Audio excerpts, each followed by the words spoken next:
History is written by the victors. But the map is drawn by the survivors. Welcome to Atlas of the Eerie, where we chart the dark, bloody, and impossible coordinates the world desperately wants you to forget. There is a profound comfort in the unknown. When a ship vanishes at sea, we can comfort ourselves with the lie that the end was quick. A sudden storm. A rogue wave. A peaceful slip into the dark abyss. But what happens when the ice refuses to keep its secrets? What happens when modern science peels back the frozen curtain, and reveals a truth so deeply horrific, you wish it had stayed a mystery forever? For 170 years, the Franklin expedition was the most infamous unsolved mystery on planet Earth. 129 men, sailing on the most technologically advanced warships of the Victorian era, sailed into the Canadian Arctic to chart the Northwest Passage. And every single one of them was wiped off the face of the map. In May of 1845, Sir John Franklin commanded the HMS Erebus and the HMS Terror. These were not fragile wooden schooners. They were bomb vessels, reinforced with heavy iron plating designed to crush through sea ice. They had internal steam heating systems. They carried state-of-the-art daguerreotype cameras, massive libraries, and enough provisions to keep the crew fat and happy for 3 entire years. Their food supply was a marvel of modern 19th-century engineering. Over 8,000 tins of preserved meats, soups, and vegetables. It was the ultimate demonstration of man's dominance over nature. The British Empire believed they were invincible. But nature does not care about empires. And it certainly does not care about iron. In late July, 2 whaling ships spotted the Erebus and the Terror moored to an iceberg in Baffin Bay, waiting for the ice to clear. The crews waved to each other. It was a mundane interaction. But it would be the last time anyone from the civilized world would ever see those 129 men alive. Years passed. 1846 turned into 1847. Then 1848. The silence from the Arctic became deafening. Lady Jane Franklin, the captain's wife, funded massive search expeditions. The British Admiralty offered astronomical rewards. Over the next decade, more ships and men were lost trying to find the Franklin expedition than were lost in the expedition itself. It was as if the Arctic had simply opened its frozen jaws and swallowed them whole. The first clues didn't bring hope, they brought a creeping sense of dread. In 1850, searchers landed on the desolate, wind-scoured rocks of Beechey Island. They found the ruins of a winter camp. A massive pile of hundreds of empty tin cans.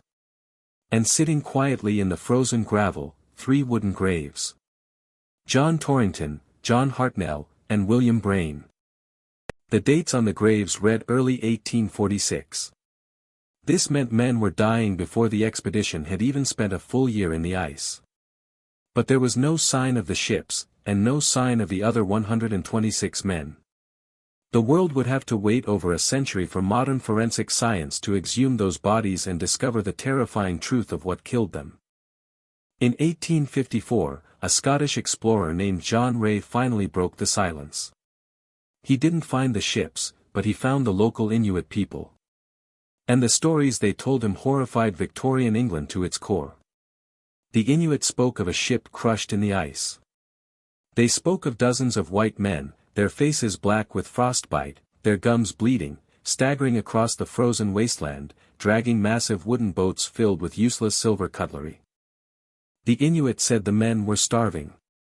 They were falling down and dying where they walked. But it was the final detail that caused the British public to reject the report entirely. The Inuit hunters found camps filled with human bones. Bones that had been cracked open to extract the marrow. Bones that had been systematically butchered. The pride of the Royal Navy had resorted to cannibalism. Charles Dickens himself wrote furious articles denouncing the Inuit testimonies, claiming that proper British gentlemen would rather die than eat each other. The public demanded the mystery remain noble. But the ice is patient. And it preserves its evidence perfectly.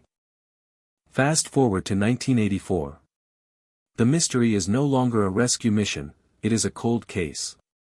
Anthropologist Owen Beatty travels to Beechy Island with a team of modern forensic scientists. Their goal is simple: thaw the permafrost, exhume the bodies of the first 3 men who died in 1846, and let modern science speak where the historical record went silent. What they found under the ice remains one of the most famous and deeply unsettling photographs in scientific history. When they opened the coffin of 20-year-old John Torrington, he wasn't a skeleton. He was perfectly, horrifyingly preserved. A literal ice mummy. His pale blue eyes were open. His skin was intact. He looked exactly as he did the day he died. Dr. Beatty took tissue and bone samples from all 3 mummies back to the laboratory. The results solved the first piece of the puzzle, and it was a masterpiece of unintentional self-destruction. The men were suffering from severe pneumonia and tuberculosis. But their immune systems had been completely obliterated by something else. Poison. Remember the 8,000 tins of food that were supposed to save them? The contract was rushed. The supplier, Stefan Goldner, sealed the tins using heavy solder on the inside of the cans. The solder was made of lead. The very food that kept them alive was slowly, systematically injecting massive doses of lethal lead into their bloodstreams with every single meal. Lead poisoning doesn't just kill you. It destroys your brain. It causes profound paranoia, severe cognitive decline, hallucinations, and aggressive madness. Imagine it. You are trapped in the absolute pitch black of the Arctic winter for months on end. The ice is crushing the hull of your ship. And every man around you, including the captain, is slowly losing their mind. In the late 19th century, searchers found a single, terrifying piece of paper hidden in a cairn of rocks on King William Island. It is known as the Victory Point Note. The original entry, dated 1847, was optimistic. But scrawled around the margins in frantic handwriting was an update from exactly 1 year later. The margins read, Sir John Franklin died on the 11th of June, 1847. HMS Terror and Erebus were deserted on the 22nd of April, 1848, having been beset since September 1846. The officers and crew, consisting of 105 souls, start on tomorrow for Back's Fish River. It was a suicide march. For nearly 2 years, the ships had been locked in a vice grip of ice. The men were dying of scurvy, their old wounds opening, their gums rotting. Their minds were fractured by lead. In a final act of desperate insanity, the remaining 105 men abandoned the internal heating of the ships, loaded heavy wooden lifeboats onto sledges, and tried to walk hundreds of miles across the jagged pack ice. Modern archaeological surveys of King William Island have traced their death march. It is literally a trail of human remains. They found skeletons lying face down in the dirt, exactly where the men collapsed. They found men who had died in their tents, wrapped in canvas. And they found the ultimate, undeniable proof of the horror. Under the unforgiving lens of modern electron microscopes, forensic anthropologists examined the bones found along the trail. The bones were covered in deep, precise cut marks. The kind of cuts made by a steel blade slicing muscle away from bone. Some bones had been polished on the ends from being boiled in pots. The skulls had been broken open. The Inuit were right all along. Driven completely mad by toxic lead, dying of starvation, and freezing in sub-zero temperatures, the proper gentlemen of the British Royal Navy had turned on their dead. The descent into savagery was absolute. But for decades, one massive piece of the puzzle remained missing. Where were the ships? If the men abandoned the ships in 1848, the Erebus and Terror should have eventually been crushed by the ice and sunk exactly where they were left. But century after century of searching the designated area turned up nothing. The ocean was completely empty. It was as if the ships had evaporated. The final resolution of the mystery didn't arrive until 2014. Using advanced multi-beam sonar and underwater drones, Parks Canada made a massive breakthrough. They found the wreck of HMS Erebus. But it wasn't where the men abandoned it. It was resting in exactly 11 meters of water, incredibly far south. 2 years later, in 2016, an Inuit hunter guided researchers to a bay called Terror Bay. There, sitting perfectly upright on the seafloor, her mast snapped but her hull incredibly intact, was the HMS Terror. The discovery sent shockwaves through the historical community.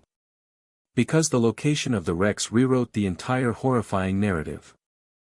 The ships had not been crushed immediately. Forensics of the wreckage proved that after the initial death march failed, a small group of survivors likely turned around, walked back to the abandoned ships, and remanned them.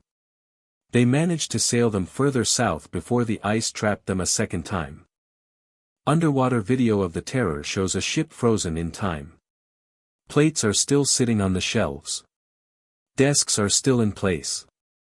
The captain's cabin doors remain firmly shut, harboring God knows what secrets inside the silt. The men who returned to the ships died there, alone in the dark, trapped in a floating tomb of their own making. The Franklin expedition is no longer an unsolved mystery. We have the bones. We have the lead analysis. We have the mummies. We have the ships. But having the answers doesn't make the story any less terrifying. In fact, it makes it worse. Because we no longer have to imagine the horror. We have the receipts. It stands as a permanent, chilling monument to human hubris. You can build the strongest ships in the world.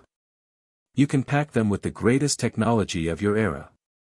But if you sail into a place that does not want you, the ice will simply wait. And the ice always wins. 129 men sailed into the dark. None returned. The mystery is solved. But the ghosts remain. This has been Atlas of the Eerie. If you want to uncover the dark corners of the map the world wants you to forget, hit subscribe. Until next time, keep looking over your shoulder.